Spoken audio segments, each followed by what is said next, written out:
Okay, greetings, one and all, greetings, people. My name is Ruben, and I want to talk to you a little bit about something that I've been doing a little bit of researching into. It's on the topic of ancient Egypt. Now, ancient Egypt is known, or was known, by the name Kemet. That's the name that is more common to the people of that time. In those ancient times, they would be more familiar with the name of Kemet.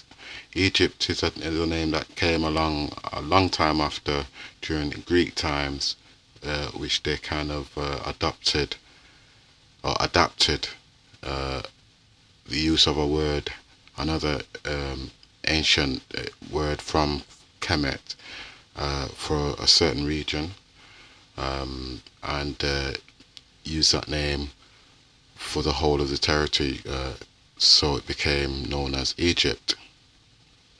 So Kemet is a place. Firstly, we talk about the name Kemet. It has a link with the name Ham, which appears in the Bible. Ham being the son of Noah, and of course, in the Bible story, Noah is the son that gets, or Ham is the son of Noah who gets cursed by Noah for some trick that he plays on him, and the curse, as it is written, is handed down to all of his sons and all the generations to come. That curse being one that would see the children of Ham become servants or slaves to the rest, to the children of his other two sons, which would represent, as the story goes, the rest of humanity, as opposed to Ham, whose children would be black. Okay, so Kemet is basically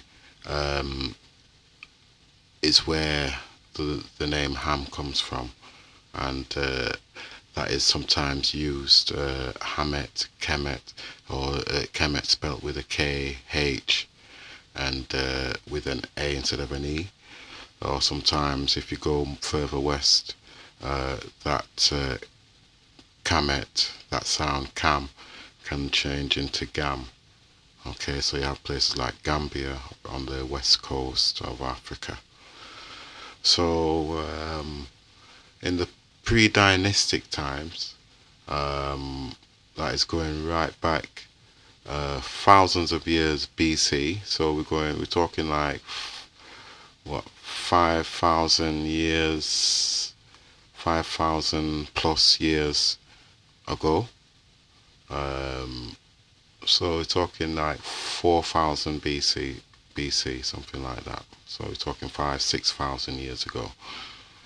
Yeah, and so in those pre-dynastic times, the land that we know as Egypt today was not unified, was not one land. It was two separate lands. Okay, so you have Upper Kemet, which was the land of reeds. This part of the territory is, looking at the map, contemporary maps, you'd say this was southern Egypt.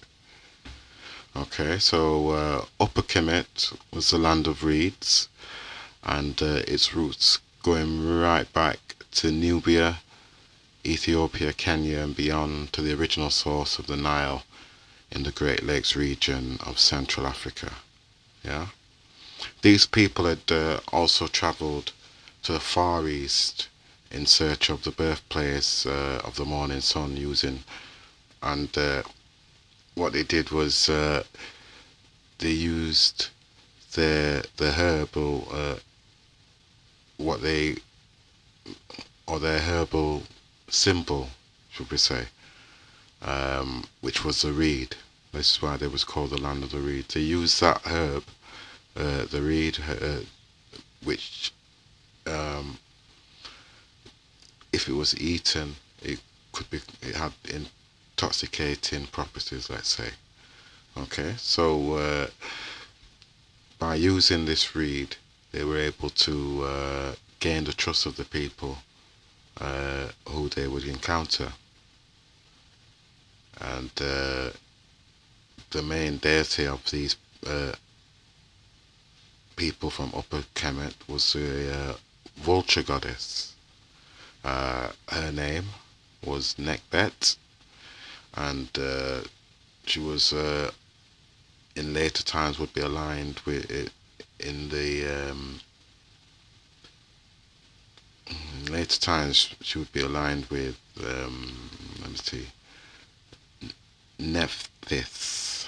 That was a goddess, one of the goddesses in the original Osiris story.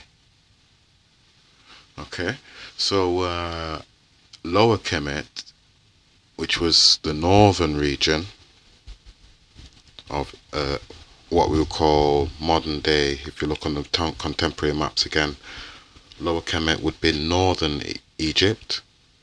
Okay, and this was known as the land of papyrus. Alright, so the people there were known as the builders of the earliest river seaworthy boats, and had strong links which they formed into the Niger Delta region of West Africa. Yeah, this was a time, remember we're talking like 6,000 years ago. There was a link, a river link going from the Nile across North Africa from east to west, let's say right across to Timbuktu, and linking on into the Niger River at that side.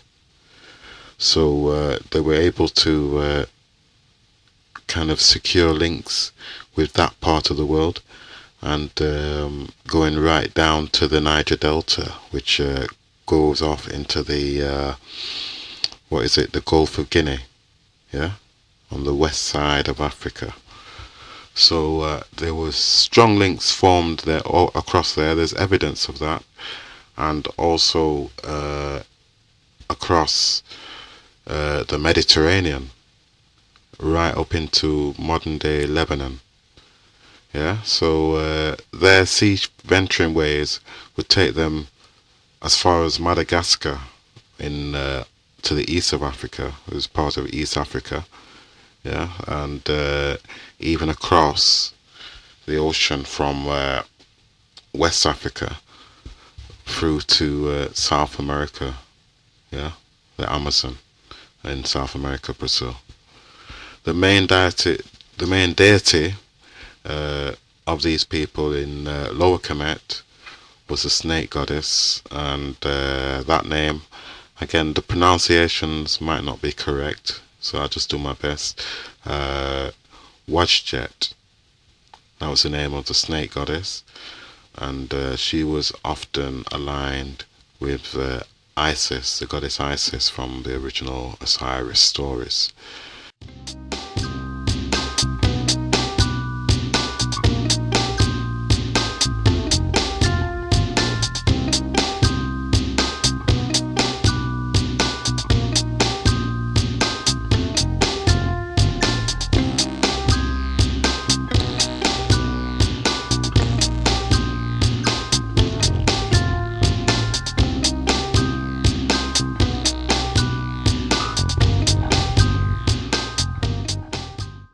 Yeah, so if you like the video and you like what we're dealing with, why don't you come and check us on our Facebook page, Afraka, Know Yourself.